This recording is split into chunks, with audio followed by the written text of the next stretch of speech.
नमस्कार दोस्तों। आज हम ब्रिक्स को ज्योग्राफिकल दृष्टिकोण से देखने जा रहे हैं। अभी हाल ही में दक्षिण अफ्रीका के जोहान्सबर्ग में ब्रिक्स देशों का 15वां सम्मेलन हुआ, जहां पर 6 नए देशों को ब्रिक्स में शामिल करने पर सहमति बन गई है। तो हम देखेंगे कि वो 6 देश कौन से हैं, उनकी ज्योग्राफिकल लोकेशन क्या है, उनका रीजनल इंपॉर्टेंस क्या है, क्षेत्रीय महत्व क्या है, और इसमें चाइना के, रशिया के और भारत के क्या हित हैं, और क्या ये सफल हो पाएगा, क्या इसमें दिक्कतें आने वाली हैं। तो अब ब्रिक्स पे चर्चा करेंगे। तो इनका जो 15वां सम्मेलन हुआ था, वहां पर जोहान्सबर्ग में एक जोहान्सबर्ग डिक्लेरेशन आया, जिसमें निमंत्रण दिया गया है इन 6 देशों को कि आप 1 जनवरी 2024 से ब्रिक्स को ज्वाइन कर लें। तो सबसे पहले देखेंगे 6 देश हैं कौन से। देखो, 6 देश में सबसे पहला देश है साउथ अमेरिका का या लैटिन अमेरिका का अर्जेंटीना। तो अर्जेंटीना को इसमें शामिल किया गया। दूसरा जो देश है वो है अफ्रीका का इथोपिया, और यहीं से एक और देश को लिया गया है इथोपिया के साथ साथ, ये इथोपिया है। इसके साथ साथ इजिप्ट को भी शामिल किया गया है। इसके बाद जो चौथा देश है वो सऊदी अरेबिया है, और 5वां देश देखो यहीं पर है यूएई। ये ऊपर का जो भाग है ये यूएई है ग्रीन कलर में, और जो छठा देश है वो है ईरान। तो इन 6 देशों को सम्मिलित किया गया है। एक देश साउथ अमेरिका से है, 2 देश अफ्रीका से हैं, और ये 3 देश जो हैं ये एशिया से हैं या वेस्ट एशिया से हैं।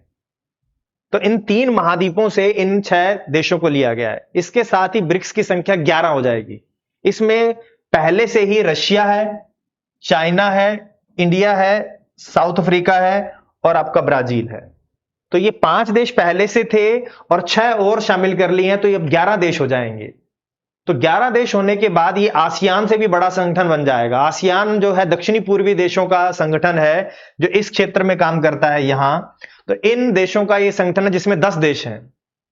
इसके अलावा एससीओ, शंघाई कोऑपरेशन ऑर्गेनाइजेशन जो है एससीओ, उसमें भी 9 ही देश हैं।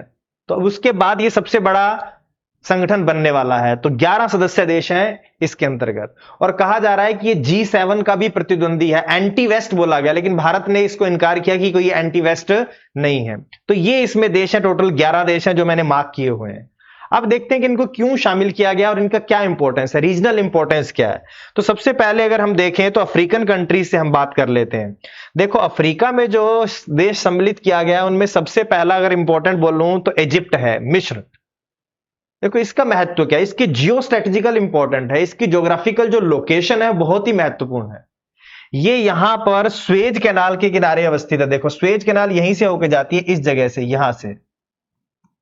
तो स्वेज कैनाल इजिप्ट के से होकर गुजरती है, जहां से विश्व का लगभग 12% व्यापार होता है। अगर वर्ल्ड का टोटल ट्रेड देखें तो 12% यही स्वेज कैनाल से होकर गुजरता है।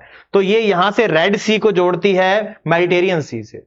तो कोई भी देश अगर यहां से कंटेनर लेके जाता है, या यूं कहें कोई भी एक्सपोर्ट इंपोर्ट होता है, तो इस यहां से यूं जाना पड़ेगा आपको यूरोप पहुंचने के लिए, वेस्टर्न यूरोप, और यहीं से आपको जाना पड़ेगा ईस्टर्न नॉर्थ अमेरिका या ईस्टर्न यूनाइटेड स्टेट की तरफ। तो अगर आपको यहां पहुंचना है, अगर इन देशों में जाना है, तो आपको इस स्वेज कैनाल से होकर जाना पड़ेगा। तो इसकी जो जियो स्ट्रेटेजिक लोकेशन है बहुत ही इंपॉर्टेंट है। उसके अलावा ये अफ्रीका में क्या है, एक पूरे अफ्रीका कंटिनेंट में एक इकोनॉमिक पावर हाउस है, एक बड़ी अर्थव्यवस्था है ये। और यहां के जो नए राष्ट्रपति बने हैं सीसी, उन्होंने काफी आर्थिक सुधार कर रहे हैं वो इजिप्ट में, और प्रयास कर रहे हैं कि यहां पर इन्वेस्टमेंट आए। और इसीलिए वो कई बार उन्होंने चाइना की यात्रा की है, और चाइना के साथ इनका जो व्यापार है वो $15 बिलियन है। भारत से जस्ट डबल व्यापार इजिप्ट करता है चाइना के साथ। तो ये चाइना का काफी आर्थिक सहयोगी है, मतलब ये इजिप्ट चाइना पर काफी डिपेंडेंट है। तो चाइना की इस बात पर चिंता व्यक्त की जा रही है कि चाइना से जो संबंधित देश हैं वो इसमें शामिल होते जा रहे हैं, तो चाइना का प्रभुत्व बढ़ता जाएगा। तो उन्हीं में से एक है इजिप्ट। तो इसके बाद अगर मैं देखूं इजिप्ट के बाद, तो दूसरा देश जो यहां का है वो है इथोपिया। ये रहा, ये क्रिश्चियन डोमिनेटेड देश है, जहां पर क्रिश्चियन पॉपुलेशन काफी प्रभुत्व रखती है। दूसरा ये कि ये भी क्या है, सबसे तेजी से बढ़ती हुई अर्थव्यवस्थाओं में से एक है। अफ्रीका की सबसे तेजी से बढ़ती हुई अर्थव्यवस्थाओं में से एक इथोपिया है, और सेकंड पॉपुलस कंट्री है, मतलब सबसे अधिक जनसंख्या वाला दूसरा देश है। सबसे बड़ा देश है नाइजीरिया, यहां पर है, ये रहा नाइजीरिया। और दूसरे नंबर पर आता है इथोपिया। तो इतनी बड़ी पॉपुलेशन का प्रतिनिधित्व करता है और फास्ट फास्ट ग्रोइंग इसकी इकोनॉमी है और भविष्य में भी इसके आगे बढ़ने की काफी संभावना है। लेकिन ये जो इथोपिया है ये बैलेंस बनाए हुए है यूएस और चाइना के बीच में, दोनों के साथ इस संबंध रखता है, किसी की तरफ एक तरफ झुकाव नहीं है इसका।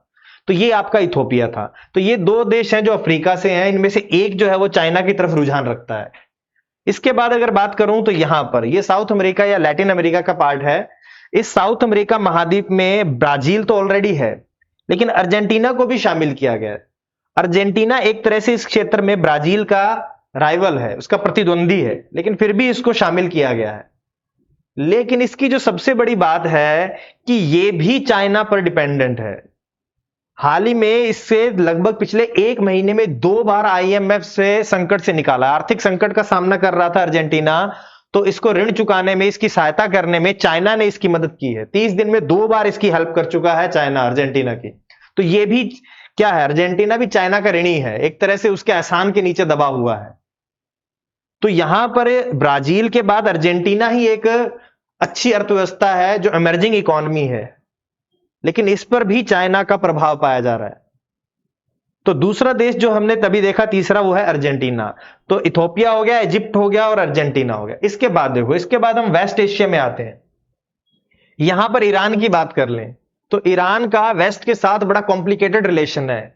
उसके परमाणु परीक्षणों को लेकर या उसके जो उसका रिसर्च प्रोग्राम चल रहा है, न्यूक्लियर रिसर्च प्रोग्राम, उसको लेकर वेस्ट के साथ इसके टकराव की स्थिति रहती है और इस पर प्रतिबंध लगा दिए जाते हैं। तो ईरान अपने लिए आर्थिक कारणों की वजह से चाइना के साथ संबंध बेहतर कर रहा है। तो इसकी ये आर्थिक मजबूरी है इसकी, ईरान की, कि वो चाइना के साथ संबंध बनाए रखे, क्योंकि वेस्ट इसको उतना सपोर्ट नहीं करता है। तो ये भी चाइना के प्रभाव में है। इसके बाद देखो, दो और जो देश हैं, सऊदी अरेबिया एंड यूएई, इन दो देशों को भी सम्मिलित किया। ये दोनों यूएस के क्या कहते हैं, उसके प्रभाव में है, उसके साथ इनके बेहतर रिलेशन है। लेकिन फिर भी इनको इसलिए शामिल किया गया है क्योंकि जो ब्रिक्स का जो बैंक है, न्यू डेवलपमेंट बैंक, उसके लिए धन की आवश्यकता है, वित्तीय संसाधनों की आवश्यकता है। तो इन दोनों को शामिल करके ये उम्मीद की जा रही है कि जो न्यू डेवलपमेंट बैंक है ब्रिक्स का, उसमें पैसा आएगा, ये वित्तीय संसाधन उसे उपलब्ध कराएंगे। इसके साथ साथ इनको इसलिए भी शामिल किया गया है, अभी तक ब्रिक्स में कोई भी मुस्लिम बाहुल्य देश नहीं है, कोई भी मुस्लिम मेजॉरिटी कंट्री नहीं था। तो मुस्लिम मेजॉरिटी कंट्री को प्रतिनिधित्व देने के लिए, रिप्रेजेंटेशन देने के लिए भी इन दोनों को शामिल किया गया है। लेकिन इनके संबंध यूएसए से ज्यादा बेहतर हैं। तो इस प्रकार से ये पूरा का पूरा इनका रीजनल इंपॉर्टेंस है और इनको इसमें शामिल किया गया। अब जो इससे संबंधित जो चिंताएं उभर कर सामने आ रही हैं, वो आ रही हैं कि जो चाइना है वो अपना एक एंटी वेस्ट ब्लॉक बनाना चाहता है।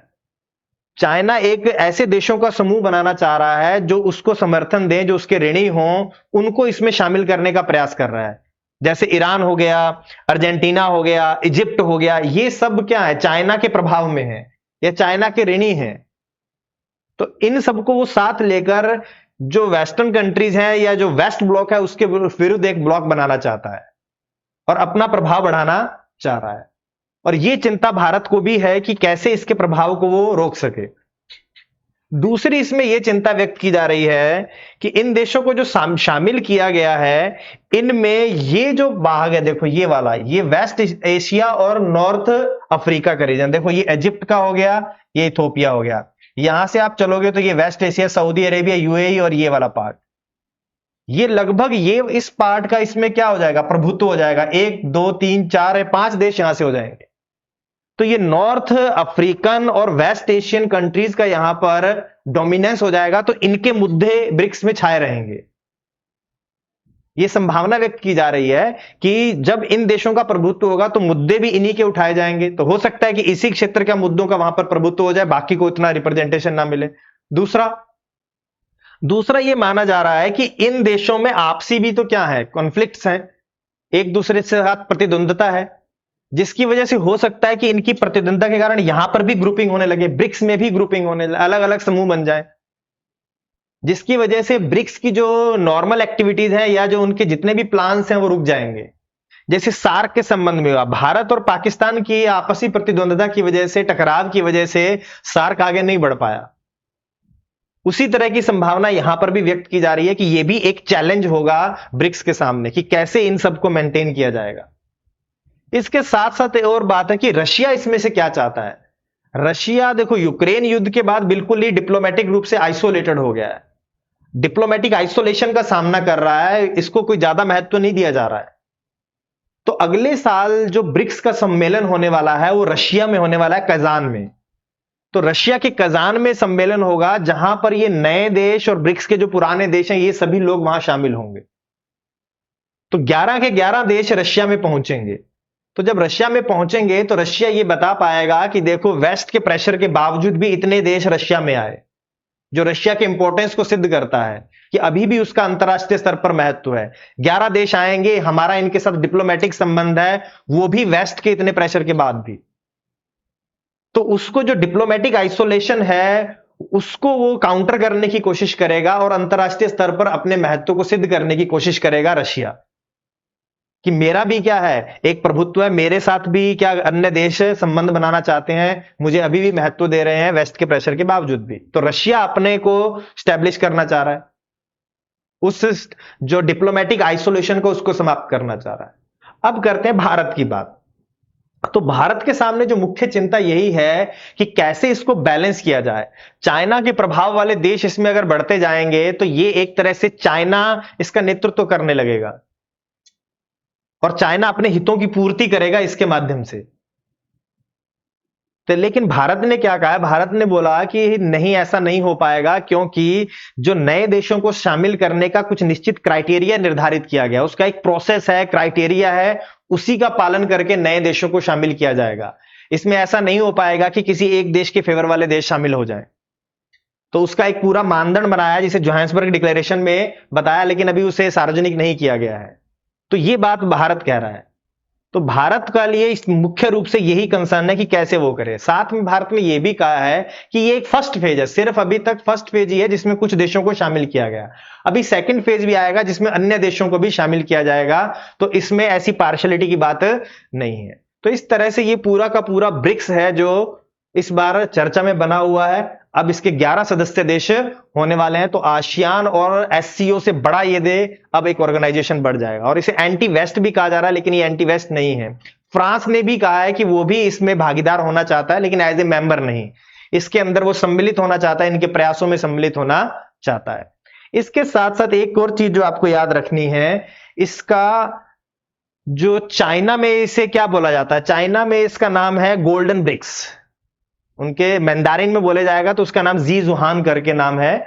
उसका अगर मीनिंग देखा जाए तो उसका नाम है गोल्डन ब्रिक्स। तो इसे गोल्डन ब्रिक्स भी कहा जाता है। और एक और चर्चा चली थी कि इसका नाम ही वॉल रख दिया जाए, जैसे ग्रेट चाइनीज वॉल जो है उसके नाम पर इसका वॉल रख दिया जाए, लेकिन वो एक मजाक के रूप में चल रहा था। लेकिन इसका मंदारिन में जो लोकल नाम है वो क्या है, गोल्डन ब्रिक्स। तो ये भी आपसे क्या पता एग्जाम में पूछ जाए कि किस संस्था को गोल्डन ब्रिक्स कहा जाता है। तो ये था आपका ब्रिक्स, इसका ज्योग्राफिकल लोकेशन कंट्रीज की है, रीजनल इंपॉर्टेंस क्या है इन देशों का, और आगे इस पे क्या क्या चैलेंजेस आने वाले हैं। आज के लिए इतना ही, नेक्स्ट क्लास में मिलते हैं। धन्यवाद।